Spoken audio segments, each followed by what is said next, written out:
둘째 아이를 임신하고 있는 만삭의 아이 엄마가 제게 고민을 이야기했습니다.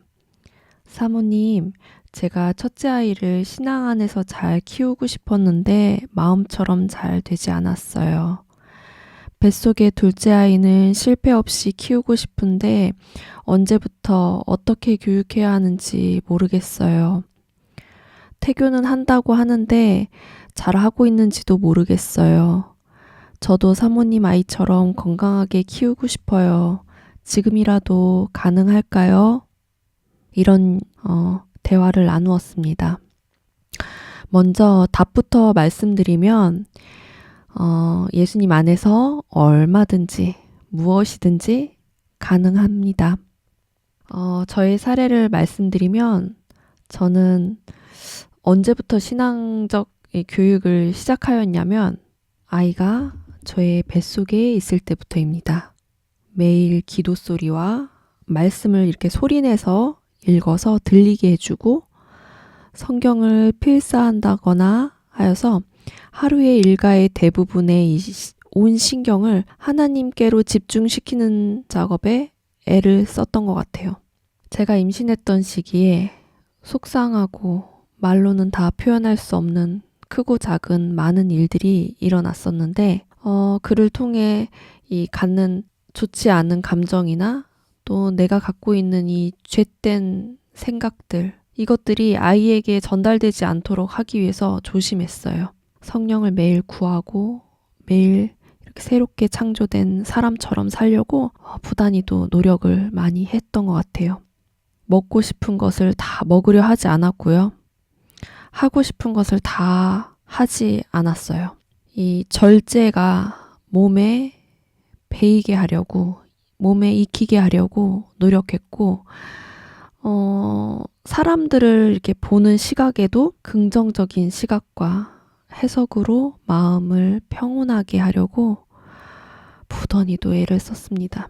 찬양을 듣고 또 부르고 하면서 이 제가 처한 환경에서는 최선의 신앙적 태교를 하였습니다.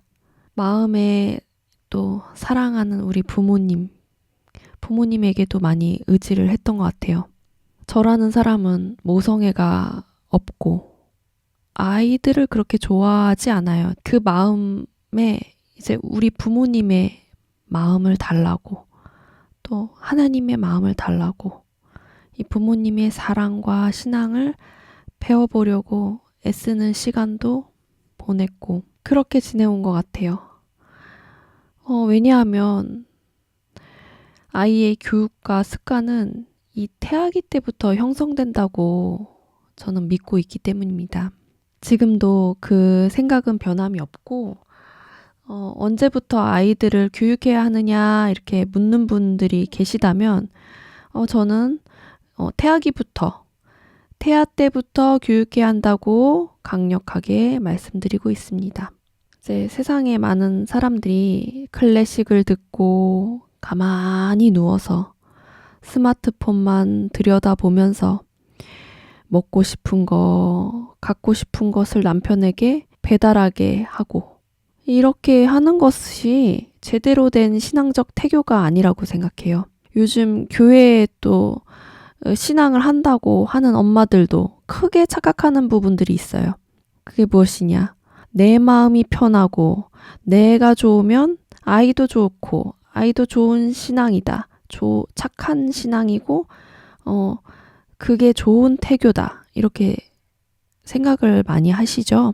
그러나 제가 말해주고 싶은 것은 모든 생각과 마음과 일상들이 하나님께 집중되고 하나님께 의지하고 말씀 속에서 성품을 다루고 관계들을 다듬고 무엇보다 식욕과 정욕과 이 일상생활 속에서의 이 모든 것들이 원칙이 있고 절제가 있고 하나님께서 우리에게 귀한 자녀를 주신 목적을 헤아리는 시간을 갖는 것이 임신 기간에 태교로 해야 할 일이라고 생각합니다. 우리 그리스도인 엄마 아빠들은 걱정하겠지요. 우리 아이는 태아 때부터 신앙교육을 못한 채로 이미 출산을 했는데 어떻게 하나요? 걱정하지 않으셔도 됩니다.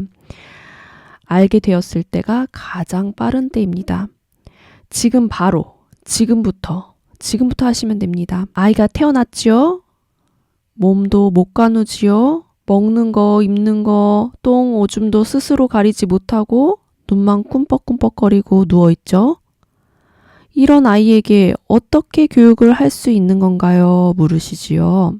저는 항상 남편에게도 또 주변인들에게도 주장하는 것이 있어요.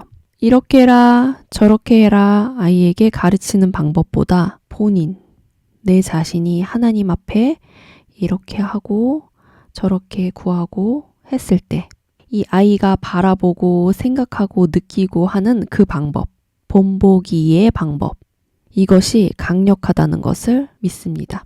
그리고 그렇게 얘기합니다.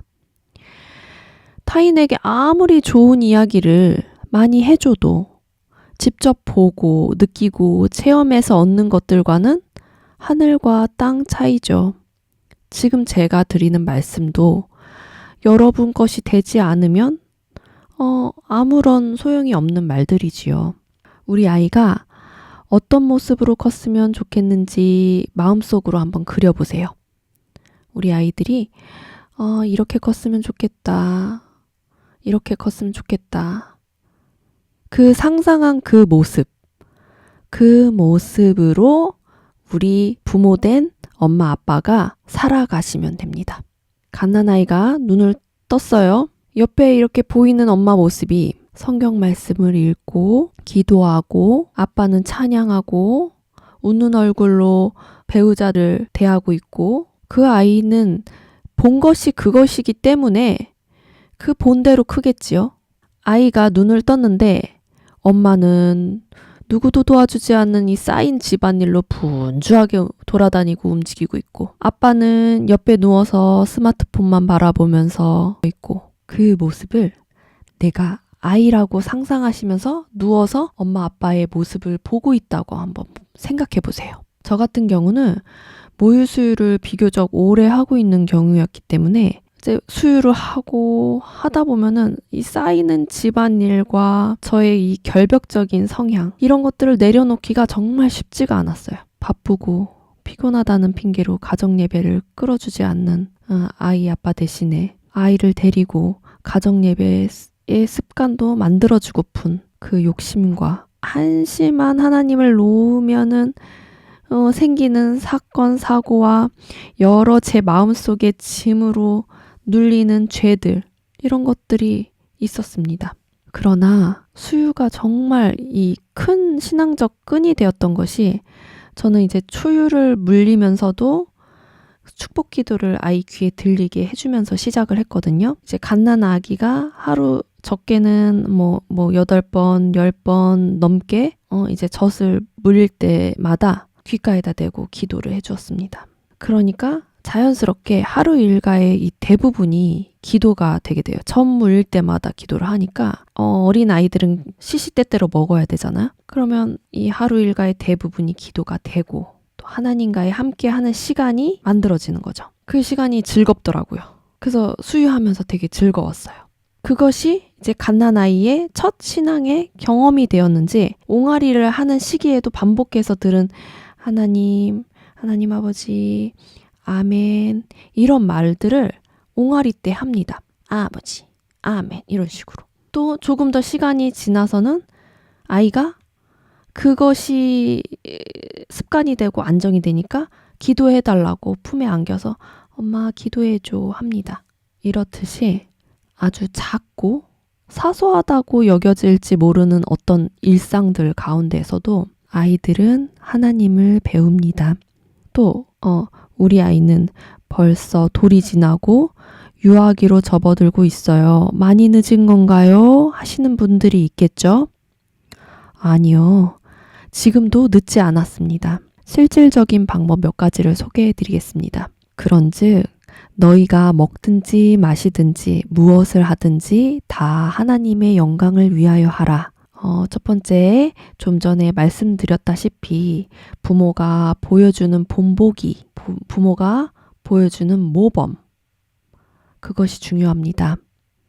부모가 성경을 읽는 모습, 기도하는 모습, 서로 사랑하는 모습이 최고의 신앙교육이며 아이들은 보여지는 삶에서 더 깊이 배운다는 것을 거듭거듭 말씀드립니다.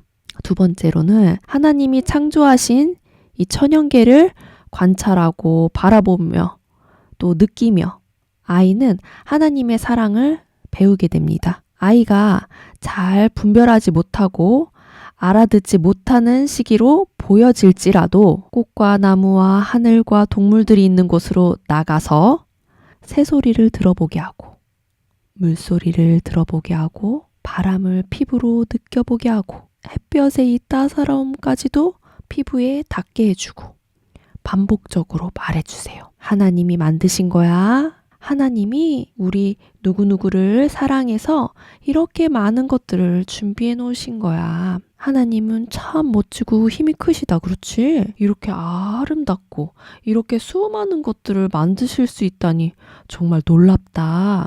이 방법은 크게 노력을 요하지도 않고 돈이 들지도 않아요.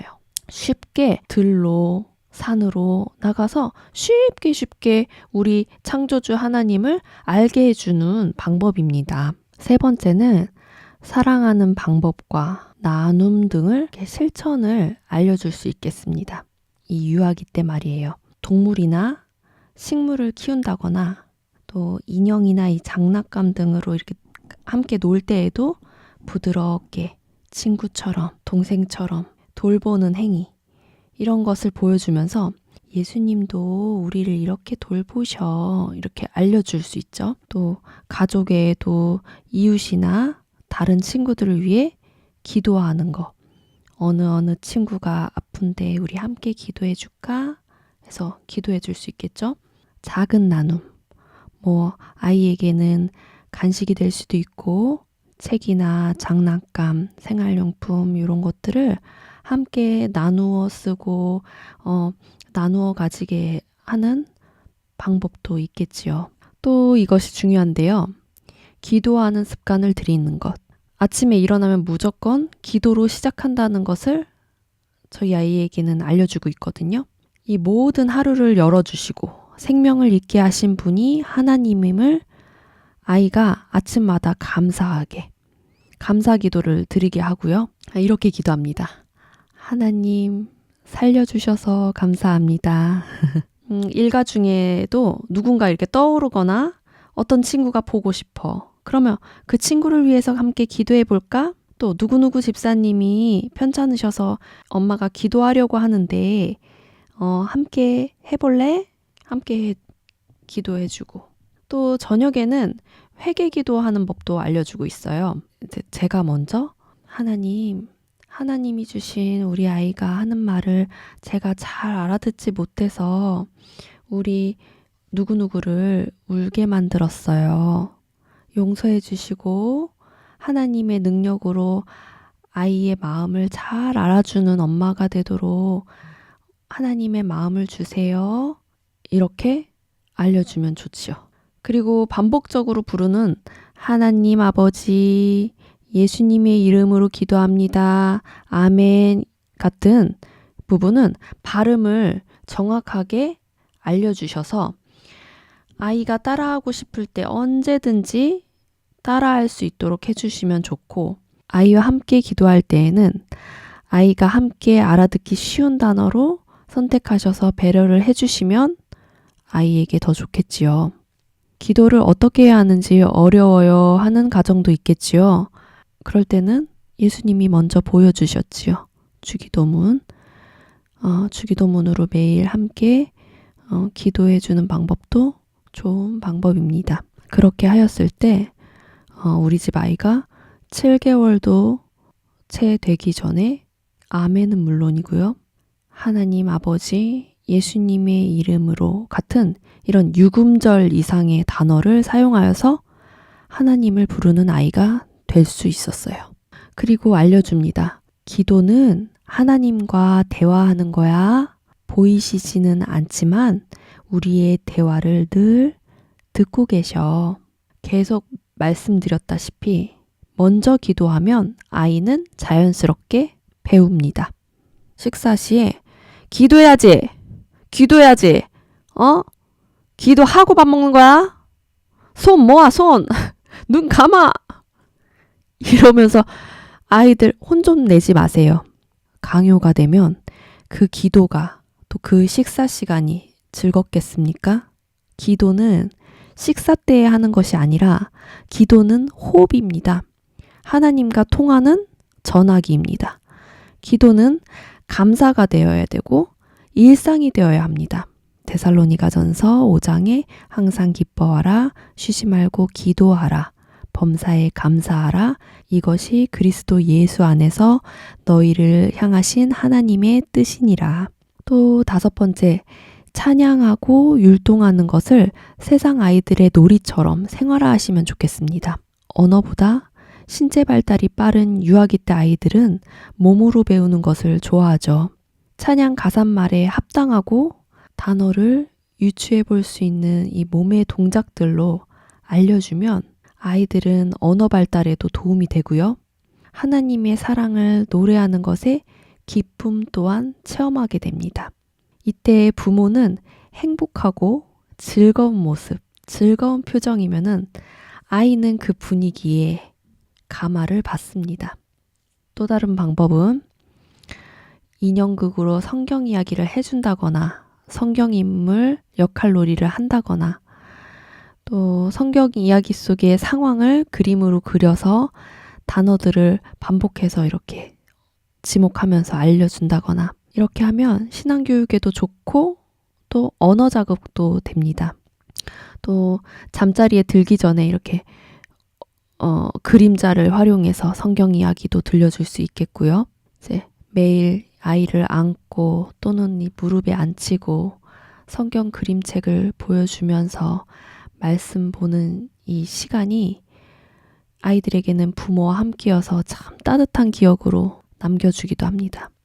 아이가 제대로 습득하는지 아닌지는 조금 더 성장한 후의 문제이고요. 유아기 때는 그 분위기와 느낌, 습관 이런 것들이 중요하기 때문에 아이의 감정을 잘 살펴보면서 자연스럽고 행복한 시간으로 환경 조성을 해주시면 됩니다. 육아를 하다 보면 또 어른의 이 신앙의 허기짐을 채우고자 아이들을 재워두고 성경을 읽는 분들도 있으신데 저는 오히려 아이들이 깨어있을 때 그 산만하고 닭장 같고 그 정신없는 그 와중에 테이블에 차분히 앉으셔서 성경을 읽으시기를 추천드립니다. 유아기 때 아이들은 그 부모의 모습을 통하여서 배우는 바가 참 많습니다. 나의 신앙뿐만 아니라 아이의 신앙 플러스 독서하는 습관까지 얻어가실 수 있으니까 하나님 안에서 이렇게 살 때 얼마나 이 오묘한 장치들을 구성해 놓으셨는지 정말 놀라지 않을 수가 없습니다.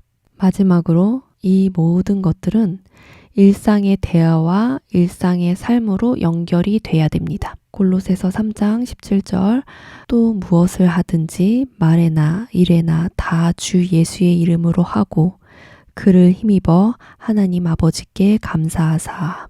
예를 들어 아이가 넘어졌을 때 일으키며 이렇게 말할 수 있겠습니다. 예수님이 지켜주셔서 크게 다치지는 않았다. 또는 아유 아프지. 아유 예수님이 우리 아기의 아픈 부분을 알아주시고 낫게 해주세요. 그렇게 해주실 것을 믿어요. 또는 외출할 때 하나님이 만드신 나무랑 꽃이랑 보러 갈까? 또 좋은 일이 생겼을 때 하나님께서 해주셨으니까 너무나 감사하다. 교회 집사님들께서 먹을 것을 챙겨주셨을 때 하나님이 집사님을 통해서 이렇게 맛있는 것을 주셨네. 우리 같이 먹을까? 감사하다. 또 기저귀를 갈면서도 하나님이 우리 아기 소화를 이렇게 잘 시켜주셨네. 감사하다.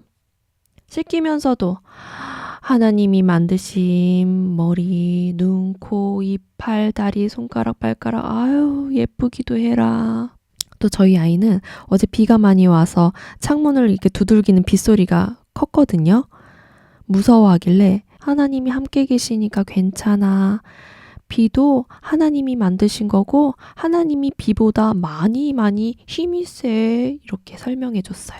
이런 식으로 계속해서 하나님이 우리 삶에 어떻게 역사하시는지를 아이가 알기 쉬운 말로 설명해 주는 것이 중요합니다. 제가 결혼해서 발령받았던 두 번째 교회에는 선교사 센터가 함께 있었거든요. 그곳에 슬로건이 삶이 예배요, 예배가 삶이다. 성령 충만하면 예수 찬양합니다. 이런 선교사 구호가 있었습니다. 우리의 모든 삶은 예배입니다. 유아기 아이를 둔 부모들은 육아로 지쳐서 신앙이 열심일 수 없다. 이렇게 오해들 하지만 사실은 우리의 호흡하는 모든 순간은 예배이고 그것이 다시 삶이 되어서 우리를 첫 선생님으로 여기고 따라오는 이 보석 같은 가장 아름다운 이 제자들에게 우리는 품성으로 삶으로 가르칠 수 있습니다. 로마서 12장 1절에 그러므로 형제들아 내가 하나님의 모든 자비하심으로 너희를 권하노니 너희 몸을 하나님이 기뻐하시는 거룩한 산 제물로 드리라. 이는 너희의 드릴 영적 예배니라. 우리의 힘으로는 쉽게 되지가 않아요. 우리에게는 성령 하나님이 필요하지요. 어려울 때 우리는 하나님께 그 마음을 드리면 됩니다. 우리와 우리 아이의 삶의 전체가 하나님께 드려지는 거룩한 제사가 되기를 깊이 소원합니다. 하나님은 사랑이십니다.